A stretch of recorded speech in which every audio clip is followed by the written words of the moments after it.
In the quiet, religious town of St. John in Kansas City, the discovery of Sister Martha Jones's body on the outskirts of town shocked the community. At 34, Sister Martha was known for her devotion to God, her commitment to her faith, and her service within the local St. John Church. Her death was initially presumed to be a tragic accident, but as investigators began peeling back the layers of her life, it became clear that this was no ordinary nun. Sister Martha had been hiding a secret, an illicit affair with a priest, Joseph T. Peters, the charismatic leader of St. John Catholic Church. Their relationship, once a spiritual bond, had spiraled into something much more dangerous and much more destructive. The consequences of their hidden passion would ripple through the town, leaving destruction in its wake. As detectives unraveled the web of lies and deceit, one question remained: what had truly happened to Sister Martha? Was her death an accident, a desperate act, or the final blow in a dangerous game of obsession and betrayal? Thanks for joining our channel today. Please remember to like this video to support our posts and mention where you're watching from, and subscribe to our channel if you haven't already. Now back to the story. St. John Church had been the heart of a small Kansas religious community. The church was modest with its towering stone steeple and rows of wooden pews, where devout parishioners gathered every Sunday to hear the teachings of Father Joseph T. Peters. At 45, the local priest, Father Joseph, was more than just a spiritual leader. He was a pillar of the town, admired for his eloquent sermons and unwavering dedication to his flock. However, beneath the surface of his piety lay a darker, more complex man. Father Joseph had taken over the leadership of St. John Catholic Church a decade earlier, inheriting the position after the retirement of the previous priest. Over time, he had grown comfortable in his role, basking in the adoration of the congregation. But as the years went on, something shifted. His confidence turned into arrogance, and the boundaries between his role as a spiritual leader and his personal desires began to blur. Sister Martha had joined the church years earlier after making her final vows to the Order of the Blessed Sacrament. Raised in a strict Catholic family, Martha had felt the call to a religious life at a young age. She had always been devoutly committed to the service of God in her community, and when she arrived at St. John, she quickly became one of the most respected members of the convent. At 34, she had been a nun for over a decade, dedicating her life to prayer, charity, and the teachings of the church. It wasn't long before Sister Martha and Father Joseph T. Peters developed a close working relationship. They often met to discuss church activities, events, and spiritual matters. Martha admired Father Joseph's deep understanding of Scripture and his ability to connect with people on a personal level. He in turn respected her quiet strength and intellect. Over time, their professional relationship grew into something more intimate and emotional, a bond that neither of them had anticipated. At first, the connection between them seemed harmless, a shared sense of purpose in their roles within the church. They would meet after evening services to discuss theology, leaning on each other for support and guidance. Sister Martha had always been deeply introspective, and Joseph seemed to understand her in a way that others did not. What began as mutual respect soon evolved into something far more dangerous. It started innocently enough. Late-night conversations in the rectory, long walks through the church garden, moments of prayer together that stretched beyond the boundaries of their professional roles. Martha and Joseph grew closer with each passing day. Their discussions about faith and duty, giving way to more personal confessions. Sister Martha opened up about her struggles with celibacy and her doubts about the path she had chosen. Father Joseph listened and offered comfort and understanding, but soon his own confessions followed. Joseph spoke of his frustrations of the loneliness that came with his position. As priest, he had dedicated his life to the church, but now, years later, he found himself yearning for something more, something that his role as priest could never give him. His words resonated with Sister Martha, who had been battling her own feelings of isolation. She had taken vows of chastity, poverty, and obedience, but lately she felt as though something inside her was missing. It wasn't long before their emotional bond turned physical. One evening, After a particularly intense conversation about the pressures they faced in their roles, Father Joseph reached for Martha's hand. She didn't pull away. The moment lingered heavy with unspoken desire, and before either of them could stop it, their lips met in a kiss. It was the first time they had crossed the line from spiritual partners to something more, and though they both knew it was wrong, neither could resist the pull they felt toward each other. What followed was a whirlwind of passion and secrecy. Their affair blossomed in the shadows hidden from the eyes of their congregation.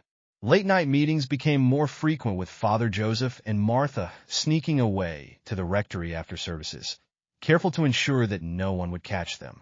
The guilt was overwhelming at times.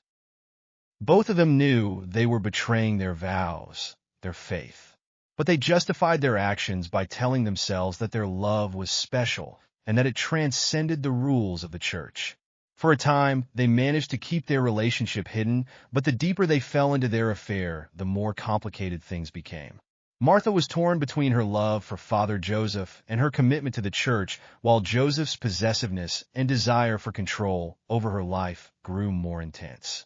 What had once been a source of comfort for both of them had turned into something darker, more dangerous. Sister Martha first suspected she was pregnant when her body began to change in subtle ways. She had missed her monthly cycle, and though she tried to ignore it, at first the reality of her situation soon became impossible to deny. A pregnancy test confirmed what she had feared. She was carrying Father Joseph's child. The news hit her like a tidal wave, threatening to pull her under. For weeks, Martha struggled to come to terms with her situation. How could she continue as a nun, a woman who had taken vows of chastity while secretly carrying the child of a priest? The shame and fear gnawed at her, keeping her awake at night. She knew that if anyone found out, her life as she knew it would be over. The church would expel her, and she would be forced to leave behind everything she had worked for. Martha considered confiding in someone at the convent, but the thought of revealing her secret terrified her. Instead, she turned to the only person who could truly understand the gravity of the situation, Father Joseph. When she told Joseph about the pregnancy, he was stunned. At first, he didn't believe her, asking if she was sure. When she confirmed it, his initial reaction was one of panic. Joseph knew that a pregnancy would destroy both of their reputations, not just within the church, but throughout the entire community. They had worked so hard to maintain the facade of piety, and now it was all about to come crashing down. Despite the shock, Father Joseph quickly shifted into damage control mode. He proposed that Martha leave the convent quietly, that they raise the child together somewhere far from St. John, where no one would know them. He told her that they could start a new life free from the restrictions of the church. But Martha wasn't so sure. She couldn't imagine leaving the convent, the place that had been her home for so long. More than that, she couldn't imagine a future with Joseph where their love was built on the ruins of their broken vows. The pregnancy became a source of tension between them. Joseph grew increasingly frustrated with Martha's indecision, while Martha felt suffocated by the weight of his expectations. He pressured her to make a choice to leave the convent and be with him, but Martha couldn't bring herself to walk away from her faith. She loved Joseph, but the life he was offering felt like a betrayal of everything she had believed in for so many years. As the months passed, the strain on their relationship became unbearable. Martha tried to hide her growing belly, wearing looser clothing and avoiding the other nuns as much as possible. But she knew it was only a matter of time before someone noticed. The fear of discovery loomed over her like a dark cloud, and with each passing day the walls seemed to close in. As Sister Martha's pregnancy progressed, the cracks in her relationship with Joseph began to widen.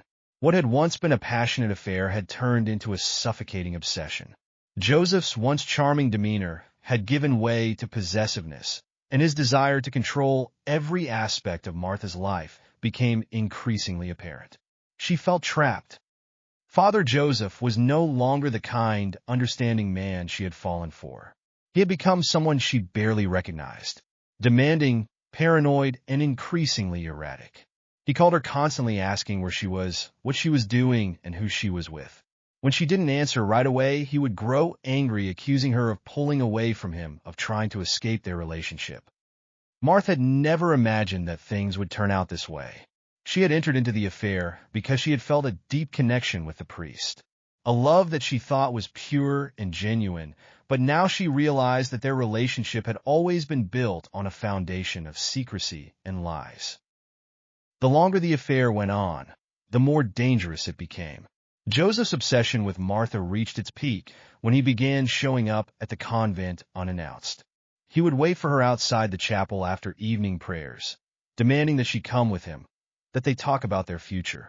Martha, terrified that the other nuns would notice, tried to plate him, but it was clear that Father Joseph was losing control. One night, after a particularly tense argument, Martha realized that she couldn't keep living like this. She couldn't continue to lie to herself, to the church, and to the people around her. The weight of her guilt was unbearable, and she knew that something had to change, but Joseph wasn't ready to let her go. The breaking point came on a cold evening in early December. Sister Martha had made the decision to leave the convent, to run away from St. John and start a new life where no one knew her. She had packed a small bag and had planned to slip away in the middle of the night, before anyone could notice. But Father Joseph found out about her plan. He had been suspicious for weeks, sensing that something was different about Martha. When he discovered her bag hidden in the corner of her room, he knew exactly what she was planning. That night he confronted her in the rectory, his face twisted with anger and betrayal. "You can't leave me," Joseph said. His voice trembled with emotion. "You can't just run away and pretend like none of this ever happened." Martha tried to explain to him that she couldn't keep living this lie, but he wasn't listening. He grabbed her by the arm, shaking her violently.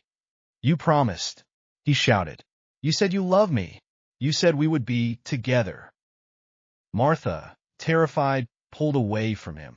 "I can't do this anymore, Joseph," she said, her voice barely above a whisper. "I can't keep lying to myself." For a moment, Joseph seemed to soften his grip on her arm, loosening. But then, as if realizing that she was really serious, his rage flared up again. "If you leave me," he hissed, "I'll tell everyone about the pregnancy. I'll make sure you're ruined." Martha knew he meant it. She could see the desperation in his eyes, the lengths he was willing to go to keep her in his life. But she couldn't stay, not after everything that had happened. With tears in her eyes, she turned and ran, her heart pounding in her chest. She didn't stop running until she reached the edge of town.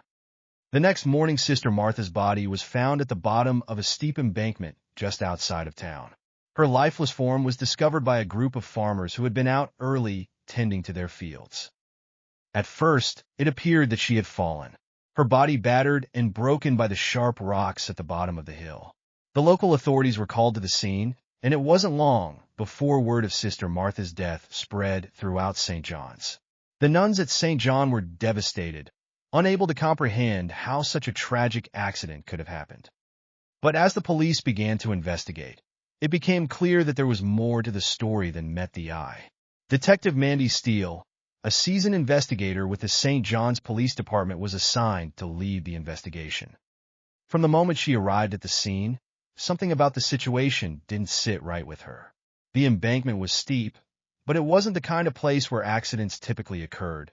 And then there were the signs of a struggle, the disturbed earth near the edge of the hill, the torn fabric of Martha's clothes. As Detective Steele began to dig deeper into Sister Martha's life, she uncovered a trail of secrets that would shock the entire community. Let's pause for a moment to reflect. What do you think about the case we're exploring today? Please share your thoughts in the comments below, and thank you for joining us. Detective Mandy Steele arrived at the scene early in the morning, the soft mist rolling over the embankment where Sister Martha had been found. The discovery of a nun's body in such a religiously conservative town like St. John was a shock for Steele. It was clear from the beginning that this case wouldn't be a straightforward investigation. Something about the way the body was found seemed off. Steele crouched down near the embankment, inspecting the disturbed earth near the edge. It wasn't unusual for someone to slip and fall, but the fact that Sister Martha was alone at night in a place so far from the convent raised questions. The marks on the ground, coupled with the torn fabric of her cloth, suggested a struggle. Detective Steele's instincts, honed from years of working homicide, told her this wasn't an accident, but proving that would be another challenge altogether. Back at the station, Detective Steele began her investigation by gathering information about Sister Martha. Most of the nuns at the Diocese of St. John described her as devout, gentle, and someone who had lived an exemplary life of service. But as Detective Steele continued to dig, small inconsistencies began to emerge. Several of the nuns admitted that Sister Martha had seemed troubled in recent months. She had become increasingly withdrawn, skipping communal meals and spending long hours alone in the chapel. These were the first clues that something deeper was happening beneath the surface. Detective Steele's experience told her that people rarely change so drastically without cause. Something or someone had caused Sister Martha's behavior to shift in the months leading up to her death. The next step for Steele was to interview those closest to Sister Martha. Starting with Mother Superior, the older woman, a pillar of strength within the convent, expressed profound grief over Martha's death. But when Steele asked about any changes in Martha's behavior, Mother Superior's expression shifted slightly, just enough for Detective Steele to notice. "She came to me several times," Mother Superior admitted quietly, her hands clasped tightly in her lap. She was struggling with something. I thought it was a crisis of faith. Many nuns experienced that at some point in their journey. Detective Steele pressed for more details, but Mother Superior seemed reluctant to say anything further. It was clear that even within the convent, secrets were kept tightly guarded. The next few interviews with other nuns revealed more troubling details. Sister Mary, one of the older nuns, mentioned that Martha had been seen leaving the chapel late at night on more than one occasion. She described how Martha had been taking long walks alone, sometimes returning just before dawn. She seemed lost, Sister Mary recalled, not in a physical sense, but spiritually. "I thought it was just a phase." But as Detective Steele dug deeper, one name kept coming up in conversation: Father Joseph T. Peters. Several of the nuns had noticed that Martha and Joseph had been spending more time together in recent months. They often met after evening prayers, sometimes talking for hours in the rectory. Most assumed it was church business. But there was an undercurrent of suspicion. This was the break Steele needed. Detective Steele wasted no time in setting up a meeting with Priest Joseph. When she arrived at St. John Church, Father Joseph greeted her with the same calm demeanor that had won him the admiration of the town. He expressed his condolences over Sister Martha's death and offered any assistance he could to help with the investigation. But as Steele questioned him, she noticed subtle shifts in his demeanor. Joseph was too composed, too careful with his words. It was the kind of behavior Steele had seen countless times before. People who had something to hide often tried too hard to seem innocent. When asked about his relationship with Sister Martha, Joseph was quick to downplay their interactions, claiming that they only met occasionally to discuss church activities. He denied any knowledge of why she might have been out late at night and insisted that he hadn't seen her in days. But Steele's instincts told her something different. There was an edge to Joseph's calm exterior, a sense of control that seemed more forced than genuine. And then there was the matter of his phone records. After leaving her interview with Joseph, Steele headed back to the station where she ordered a subpoena for his phone records. It didn't take long for the data to reveal something suspicious. Joseph and Martha had been in constant contact in the weeks leading up to her death, exchanging texts at odd hours of the night.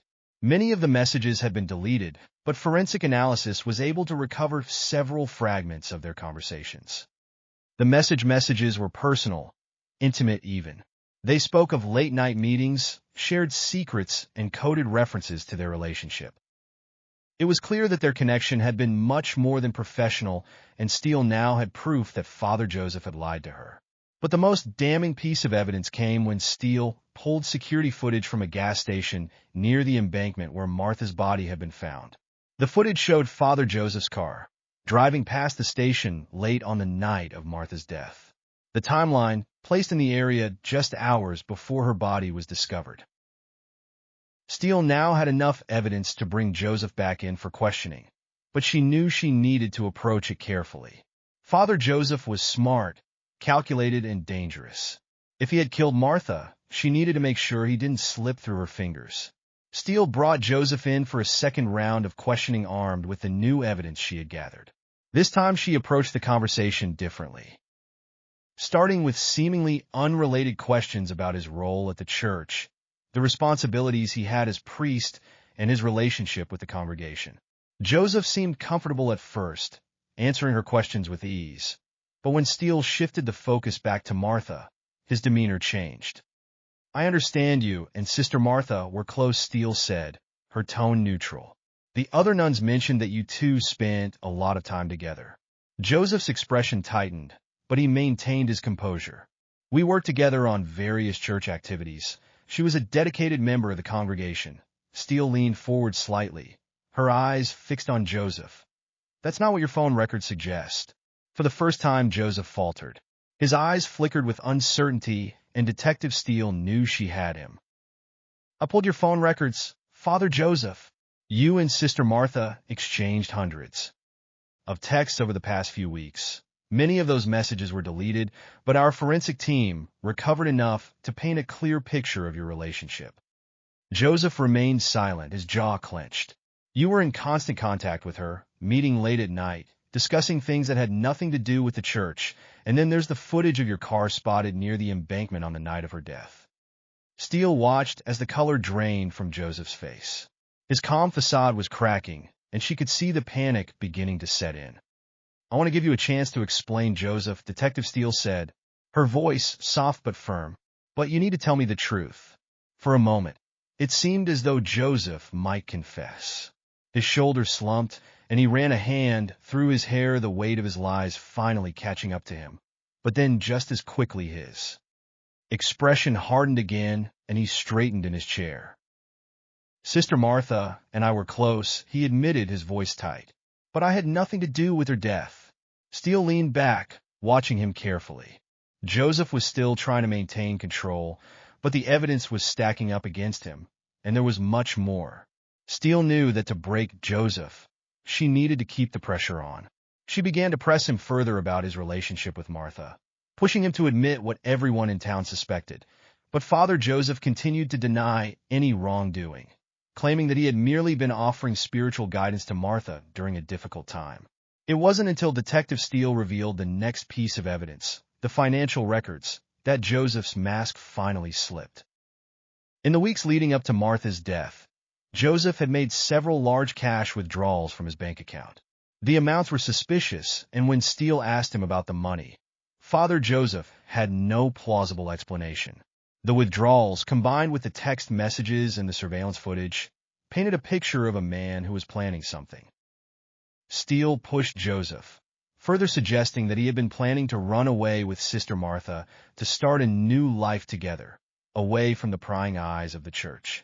She suggested that when Martha refused to go along with his plan, things had escalated. And that's when the unthinkable happened. Joseph's composure finally cracked. He slammed his hand down on the table, his face flushed with anger.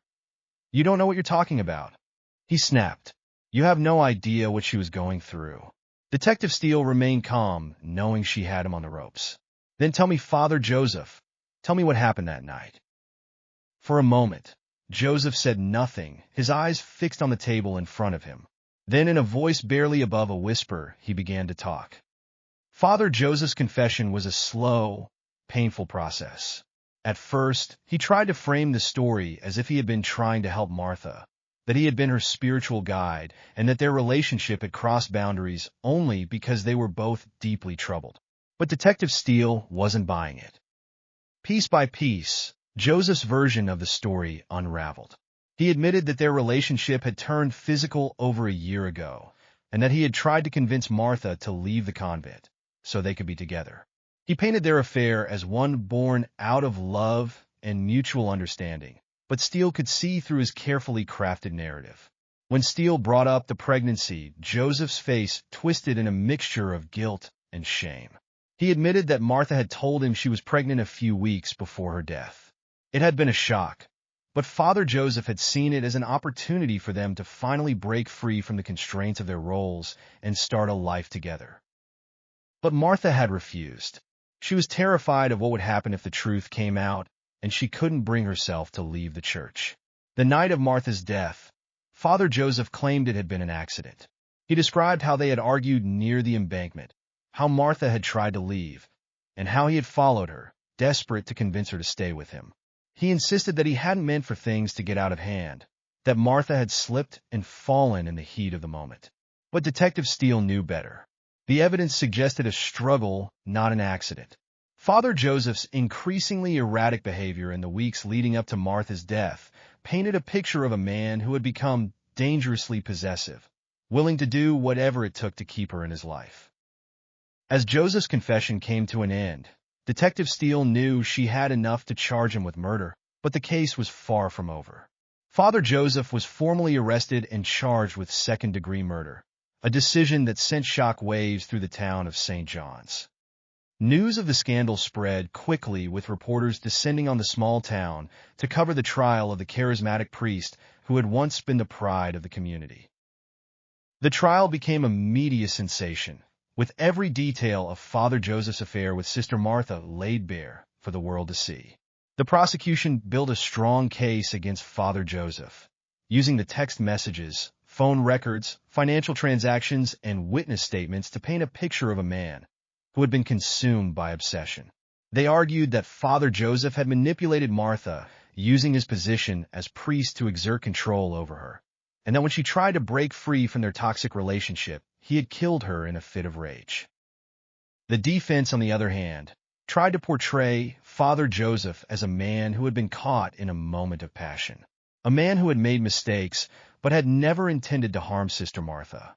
They claimed that her death had been a tragic accident, that Joseph had been trying to save her from herself, not kill her. But the evidence was overwhelming.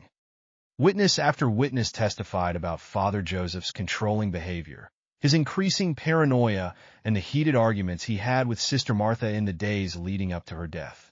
The jury heard from the nuns at the convent, who described how Martha had become more withdrawn and fearful in the months before her death. The prosecution's most damning evidence came in the form of a forensic analysis of the scene. Experts testified that the marks on the ground near the embankment suggested a violent struggle, not a simple fall. The prosecution also presented evidence of Father Joseph's financial transactions, arguing that he had been planning to flee with Martha, and that when she refused, he had snapped. The jury deliberated for several days before returning with a verdict: guilty of second-degree murder. Father Joseph was sentenced to 25 years in prison without the possibility of parole. The conviction of Father Joseph T. Peters marked the end of a tragic chapter in the history of St. John. For many in the town, the trial had been a devastating reminder of how easily trust could be broken, how even those who seemed to embody righteousness could fall prey to their darkest desires. For the nuns at St. John, life would never be the same. The convent, once a place of quiet reflection and spiritual solace, had been tainted by the scandal. Several of the nuns, unable to cope with the betrayal of trust by someone they had admired, left the order. Mother Superior, who had been a steadfast leader for so many years, retired shortly after the trial, unable to bear the weight of what had happened under her watch. The congregation at St. John Church also struggled to move forward. Attendance dropped dramatically in the months following Father John's conviction, as many parishioners found it difficult to reconcile their faith with the actions of their former priest. Some members of the community left the church altogether, seeking solace in other religious institutions. Thanks for sticking around with us till the end of this story. If this video resonated with you, write something in the comment section below. Comment with a number 1 to let us know you want us to keep bringing these interesting and thrilling stories. Please remember to hit the subscribe button and turn on notifications to know when we post new stories. Be safe out there and keep caring for those you love. See you in the next video.